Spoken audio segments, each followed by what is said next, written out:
Good afternoon সবাইকে। তো দেখো আজকে তো শনিবার, তো আজকে তো আমাদের নিরামিষ।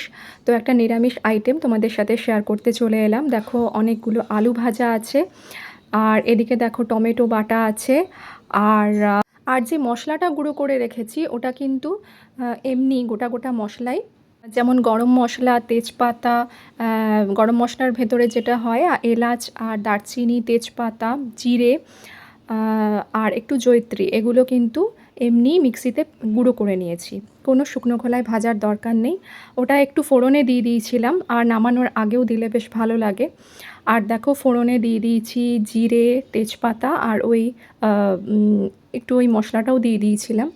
তারপরে দিয়ে দিলাম টমেটোটা, তারপরে ধনে গুঁড়ো, জিরে গুঁড়ো দিইনি। আদাটা আমার কাছে অ্যাভেলেবেল ছিল না, তাই দিতে পারিনি।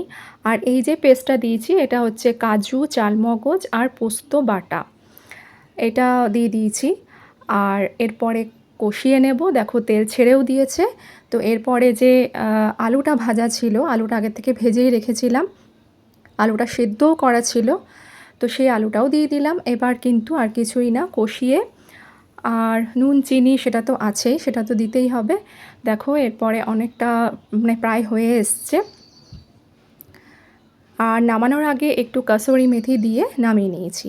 তো এবার দেখো ফাইনালি আলুর দমটা দেখো, খেতেও কিন্তু ভালো হয়েছিল।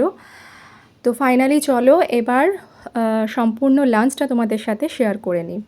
তো দেখো, তো আজকে করেছি বাসন্তী পোলাও, আর তার সাথে আছে আলুর দম। তো একদমই আর কিছু ঝামেলার মধ্যে যায়নি। এই দেখো দই আর ঠান্ডা ঠান্ডা জল, এদিকে শসা আছে, আর কিছু ফল কেটে রেখেছি, সেটা পরে খাওয়া যাবে।